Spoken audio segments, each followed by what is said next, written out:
Here we go. Here we go. We back for another one, man. This is like the sixth show starting this season, man.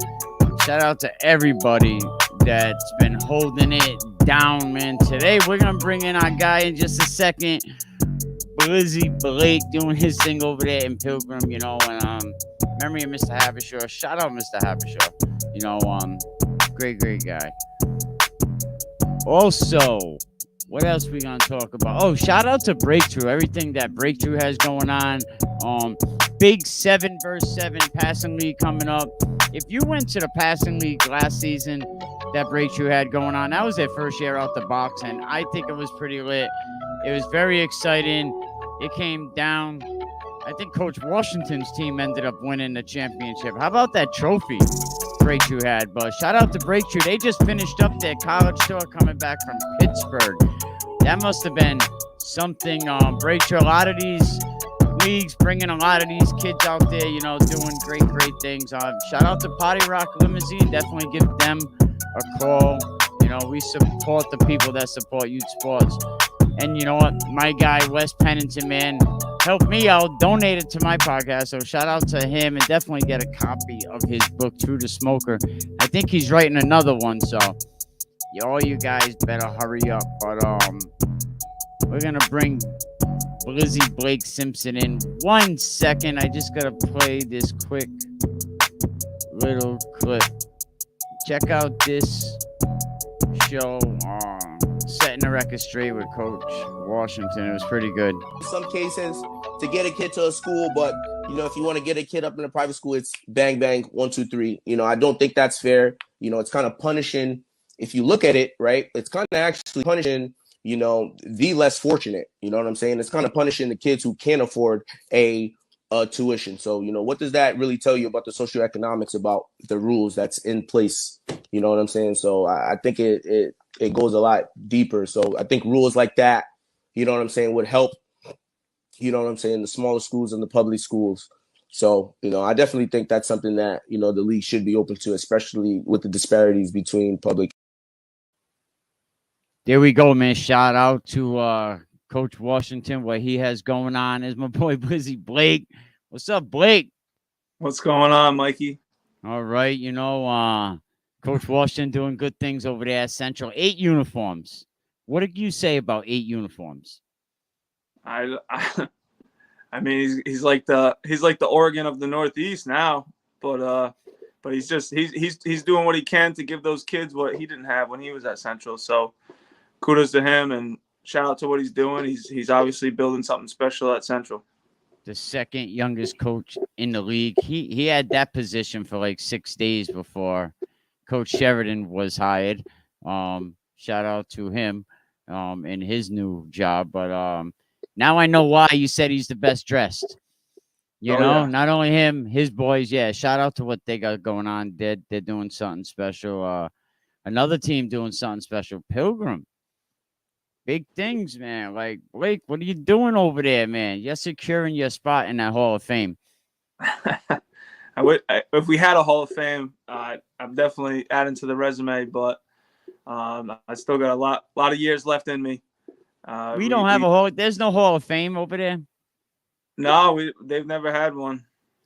Well, you know, something else Blizzy Blake has to do besides all them great fundraisers you do. You know, we got to organize a Hall of Fame because there's a lot of great Pilgrim football players throughout the years. A lot of good Pilgrim athletes through since 1963 when the school opened, for sure. Now, you win a first championship since 75, but you get to one in 2018. A lot of people say you had quick success. You come in as, a JV coach, and then you go to offensive coordinator. Yeah, that's right. I started at Pilgrim in 2015. I was just like the JV head coach for a year or two before Coach Pacifico, who came over from Vets during the consolidation, gave me the reins for offensive coordinator. And then when he stepped down as the head coach and I took over as head coach, I brought back Coach Bill King, who in my tenure at Pilgrim before being the head coach, he was the smartest football coach I ever met. He knew everything offensively, knew how to read defenses and pick them apart. He could run wing T or the spread, like anything that we could run with the kids we had, we could do. And so I had to bring him back. And actually, he stepped down this off season, so I filled the new OC role with one of our current coaches. Nice. I love everything you got going on with your football program. The way that you do your introductions, the smoke shows, the fireworks, all that smoke, everything you do. And Mike said something that was interesting the other day. He said, a lot of these schools, if they would just ask their athletic director or try to raise the money, and you do a lot of fundraising for your program. Yeah, I actually I just got off the phone with Snap Raise this afternoon to start that up. Well, that was usually our first one of the year. It's just like a quick little Snap Raise online, kind of like a GoFundMe, but just get the kids. It's the easiest one for them. They don't have to do anything except get us 20 emails. Parents, friends, relatives from different states, whatever. How important is it for these fundraisers for the program? They're huge. I mean, they pay for a lot of the things that we want to do with the kids. We do a lot of team building stuff. We do a lot of team dinners, team meals, our end of the year banquet, awards for the kids, gear, sweatshirts, shorts, whatever. We usually have like the seniors kind of help us decide what we're going to get the players. So I mean, the fundraisers are big, especially now. We're getting to a time in our program where a lot of our shoulder pads and helmets are starting to outdate themselves. So we're going to have to start buying some more of those for our program as well, because our numbers are significantly increasing year after year. And just let the people know about how much is a football helmet for a high school for a decent brand. We kind of get like the middle of the pack brand. We get the Shut Vengeance helmet. And those run roughly around like $250. See, so it's not cheap putting these programs together just for the bare necessities. So I just say that to let people know, you see someone fundraising, don't say, well, I just gave to the other chat, like try to give something, because these programs are diminishing fast, and we need to preserve them. The good thing about helmets, though, they have a shelf life of 10 years. So one of the things that we do during like our freshman orientation meeting with parents is kind of like give them the option, like, hey, here's a list of helmets. If you want to buy yours now, it's going to be your son's for 4 years, and then when he graduates, he can take it with him. That's actually good. John Flamin just said that you're one of the smartest dudes I know. Mike Washington pretty much said the same thing when I talked to him the other day before our show. So you definitely get a lot of respect throughout the league. Yeah, I mean, I'll be the first one to admit it. I may not be the best X's and O's guy, but being like the head coach of a football team and being in control of other coaches and putting coaches in the right place to do the right job and getting the most out of the kids, like I'm really good at that, and I'll admit that about myself. And being able to fundraise, obviously, like we try and fundraise as much as we can. We try and do at least one a month, just to help us build a good program. It costs money to be successful. I mean, you see all these college guys now. They're saying to their boosters, we need $13 million to be competitive. That's crazy, right? Imagine saying that. Shout out to Charlie B-Ball up there in Woonsocket. He just had his golf tournament. I hope that went well. But no, you definitely need a lot of money for these programs. I heard of a program, the band was $50,000 in uniforms. And it's like, whoa, well, the band, the dance, all that stuff. It adds up fast, and these schools definitely need them. It definitely does. And I mean, the most expensive thing about football is getting all the equipment to stadium systems or whatever the other programs are out there to get them conditioned and certified to go another year, like safety wise. And here we go. What do we got? Another day. Did Pilgrim start yet? For football? Yes. We had our first team meeting yesterday. We've had signups going on for the last month, and so as soon as lacrosse was over, I started getting things ready for the football season, and we went to the middle school today and did signups. So I mean, we got a good size on paper. We'll see who actually shows up in the summer months, but we're definitely looking forward to it. Nice. Now, before we jump into that real quick, we'll go over you missed 2021 lacrosse championships, right? So you guys bounced back. You have a great year. What'd you go? 12-5, if I'm not mistaken. This year or in 21? 21. In 21, we lost one regular season game to Westerly, and then we lost in the championship to Burrville. So I think we were at like 9-2. And then this year? And then this year we were at 16-0. Oh wow, you went 16-0.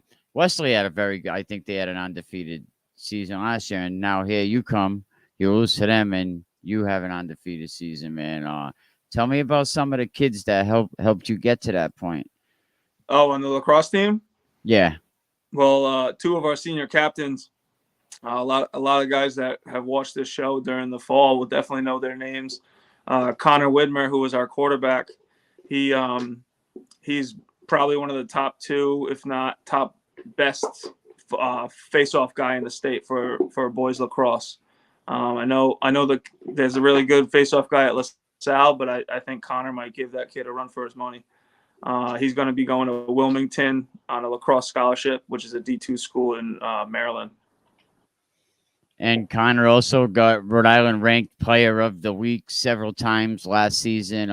He balled out. You know, you're always sending kids to college as well. You as other coaches doing good things. So congratulations to all the kids at Pilgrim on the lacrosse team. So football, what do we have to look forward to?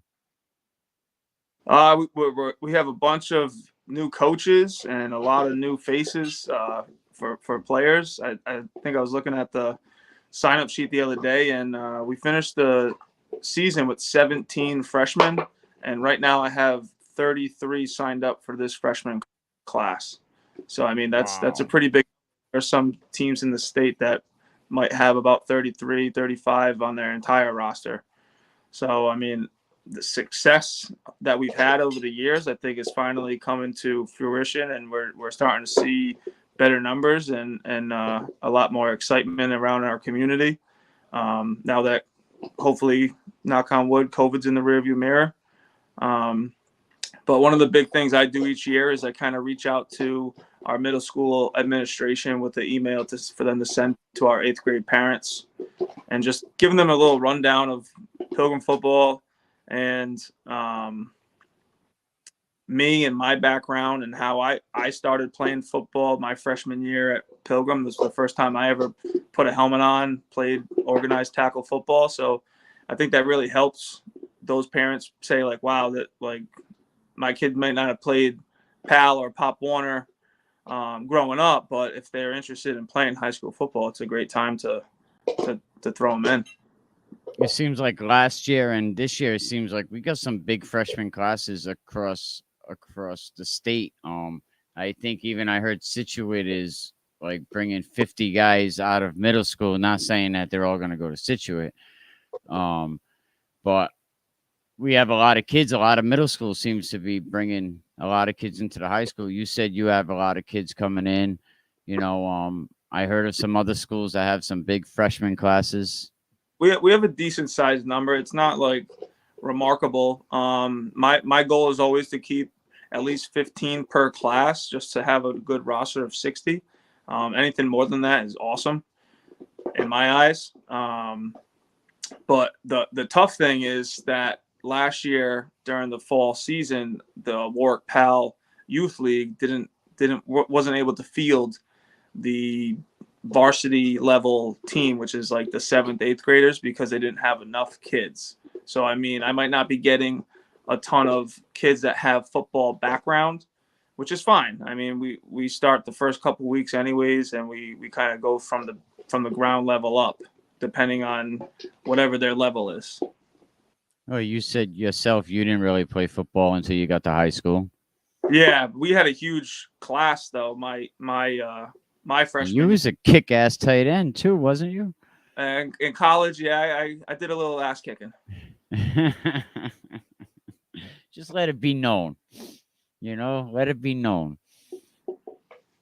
So with them, and then the Coventry Rams, I heard, are making a comeback. It's gonna be the Coventry Ochres. They're gonna bring back their youth program. I don't know if I was supposed to say that, but maybe I wasn't. But anyway, the Coventry Ochres, it's gonna be the Coventry Ochres now. It's good. Yeah. Yeah, we'll be having the president on soon, on taking over that program. That was a shame, when I seen that program go. Your Warwick Pal program was having an issue all around the same time. Yeah, I think everyone talks about concussions in football and how it's not good for young kids and everything. But I mean, I talked to every one of my moms on the team, on our booster club too. They're like, my kids get a concussion from riding their bikes. So what's it any different? I think my first year as a head coach at Pilgrim, we had more kids get concussion in PE class and during school time than did during practice or games. So I mean, and when I was in school, we didn't even know what concussions were. But no, you definitely you get hurt playing tennis. You know what I mean? Like, it happens. I think it's a safe. I think with all the equipment now, it's definitely safe. Shout out to Coach Green. He's actually watching the show. I like to see him back on the sideline one day, huh? Yeah, I met Mike actually at Quonset Air Base. We went on the Black Hawk helicopters. We were invited by the recruiters of our schools because he's a vice principal over at West Warwick. I seen that. That was pretty bad. I was like, I was a little jealous, man. How was that experience? It was unreal. I mean, not every day does someone can just jump on a Black Hawk and travel down the coast, Yeah, man. That is like outstanding. Blake, I gotta ask you, man. Stringfellow leaves, goes to Tolman, goes to EWG. Are you expecting a different type of atmosphere between Tollgate and Pilgrim now? I mean, I think we're always going to have a little bit of a rivalry just because it's that inner city. The kids on each side, they either grew up playing PAL together or other sports within rec leagues. So there's always going to be that, especially with this social media style of trash talking. Each school has their pages and they chirp at each other, scores or whatever happened in the past. I mean, I always try and tell the kids to be a little humble, but I know they hired a great coach to take over that program, so I'm definitely looking forward to the battles of the years to come against Tollgate. Coach Westerly, former URI coach, and Brian. So like he's been around. Brian. Tollgate seems like I don't see what they have a lot of kids in that building, so you would think they're a program that could have success with the right leadership. Yeah, I mean they're top 15 in enrollment. So I mean they definitely have the numbers and bodies in the school. You just got to go in there and start finding them. You knew you were going to get one of them questions, right? But Coach Washington talked about transfers, and we should have like a one transfer rule. Like each kid, if they want, they could transfer, go to one different school. What do you think about that? No matter what the city is or state, should kids be able to transfer to different programs I mean, to get a better education? I'm not saying for. Yeah, I mean, every kid's gonna have their own reasons, whether it's just like you're in you're in a school where you don't really get along with the teachers and you just like you're not happy, or like we have a player that came over to Pilgrim during the third quarter just because, I mean, he went to one of the private schools and he left because he just missed his friends. Like he wasn't happy at the school. Like it had nothing to do with the coaches and the team that he played for. It was just his emotional and like support and mental health was more in danger than anything else. Like he just wasn't happy. He wasn't as happy as he was, and that's exactly what his mom said. In a new school, new atmosphere could definitely help that. It could change a kid's grades. It could change their outlook on life. Definitely, and I think, I mean, a lot of these kids get to learn a little bit about us coaches when they're playing in these leagues like Breakthrough, and we build a little bit of a rapport with them, and maybe that's a reason why they want to go to a different school, is because they enjoyed playing for that coach rather than the coach that's at their school. And I mean, it's kind of like a player's choice. If that's what they're going to put in place, it is what it is, Speaking of Breakthrough, Stanley definitely put his money where his mouth is. He said he was going to sponsor me. He stepped up. He did. So shout out to him. Definitely check out the Summer Passing League. Are you going to be a part of that? The 7-versus-7 at Mount Pleasant? Yeah, I'm in charge of Team Pink. Oh, Team Pink. I think Team Pink. Coach, I'll take it. So I seen the new uniforms. They are pretty good. I don't think I have a picture of them uploaded yet, but they are pretty nice. You can go on Coach Dunbar's Facebook page and actually see them. Yeah, they're definitely a top of the line material. I know that's the same, that Game Breaker. They're the same company that made his uniforms for the travel teams that went out to Vegas and all those other places with those kids. They're definitely a good product. So they're going to look good on Sunday afternoons over at Conley. Well, there you go. So get out there. I think Coach Dunbar said still open registration for everything except quarterback. He said so. You can still get over there and register. BreakthroughElite.org. Coach Blake, any last words? What do you think about the Charahoe hire, Coach Slammer? Do you know anything about him? Former Westerly Hall of Fame guy, Bill. I met him briefly the 1 year when Dwayne was running the All-Star game during the spring season. I met him, but then that game kind of fell through. So I don't know a lot about him, but I know he had a great career at Westerly and coaching with Dwayne. And I don't know, was he coaching with Stanley too? No, he's a little bit before that. Yeah. So I mean, I've only heard good things. So another good hire for a team that's in our division. So it's gonna be tough. It's gonna be a tough year. Oh no! You got what? 3 champions in that division. From last year, Classical. Oh, from last year, Classical, Narragansett, and Pontiac. Yeah. I mean, that's the championship division. So, that's definitely gonna be. I was looking at the schedule. It's gonna be tough, and like what I didn't understand. Let's jump up to Division 2. You go like Mount Pleasant has a bye. No one else has a bye, and then you have East Providence plays Bishop Hendricken the last game, and it's a crossover game. So does that game count? Why are you even gonna bother playing? Yeah, but all those your dogs games for those D1 teams.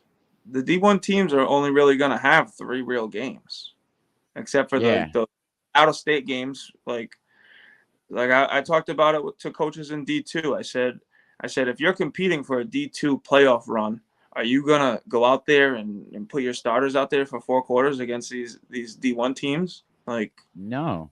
and are Why they gonna would do? East Providence even they got the last game of the year? East Providence plays them right before Yeah. playoffs. That was my biggest gripe about the 4-team D1 was just because if you're gonna make those D1 teams play crossovers with the top seeded D2 teams, why not just make those D2 teams play D1? Yep. And But, is the I mean, crossover D2 gonna count towards the winning percentage? Does that count? The crossover inside your own division? inside the own division, like D2 versus D2? Yeah. Yeah, I think it does. So Mount Pleasant having a bye could actually hurt other teams inside that division when it comes down to win percentage when no one else has a bye. It could if that's how it plays out, and if I'm not entirely sure if the crossover does count to the win percentage. We don't have that in the D3 division, so.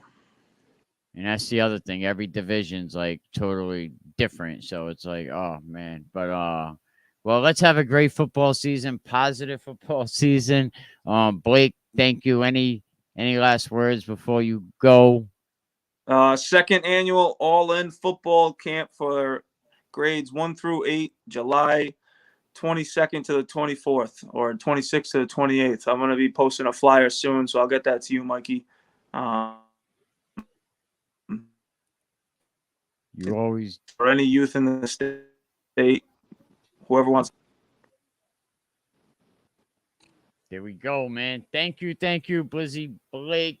Check out everything Pilgrim has going on. Go check out the Instagram pages. Thank you, Blake. Appreciate it, Mikey. There we go. Blizzy, Blake Simpson doing great things over there at Pilgrim. I'll tell you what, like I said, he came up fast. He came up strong. Goes to the Super Bowl in 18. We're talking football. Goes back in 19.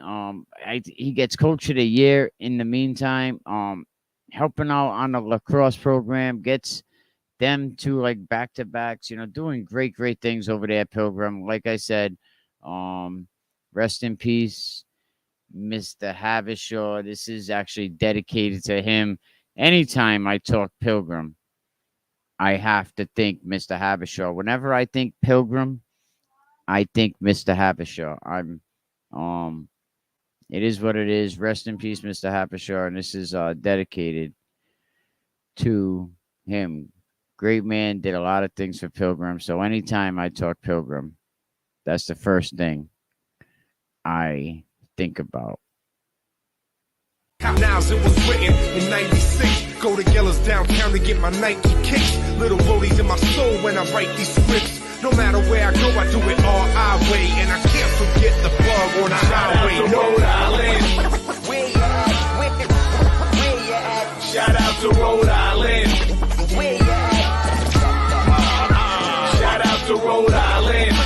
Where you at? Where you at? Shout out to Rhode Island. Shout out to Rhode Island. Shout out to Swanati and Chachi, my brother Eighth Wonder. See Roman Rock, tell him bring back the funk funker. J Sonic, Mechalek, and my man Joey Beats. You can catch me up at Snookers with Sneak Technique. Your boy App's doing good, hope I made y'all proud. Man, if Curly Cut could only see me now. Saw Sturby at Jerky's, all my crew. At one point or another, rock RIU. Gotta say, if it wasn't for 90.3, your boy E might not even be an MC. Got so many friends from Prop to C-Town. Been so long, kinda hard to speak now. You know who you are and you know where I keep you. Keep this in mind till the next time I see you. From every flow to every show, I feel the Narragansett breeze till my memory goes. Shout out to Rhode Island. Where you at? Where you at? Shout out to Rhode Island. Where you at? Shout out to Rhode Island. Where you at? Where you at? Shout out to Rhode Island. Shout out to Rhode Island. Oh shit. Rhode Island, my second home right there. Shout out to my people, Vertigo, CR, Joey Wonk. Shout out to Japan and Fed Hill, Time Machine, my man Mark, aka K-Nuts. What's up, Evil? Crisis. Shout out to my man Evoke One. He made the apathy logo, man. You know we go back. Shout out to Ryan Gummersall, Sarah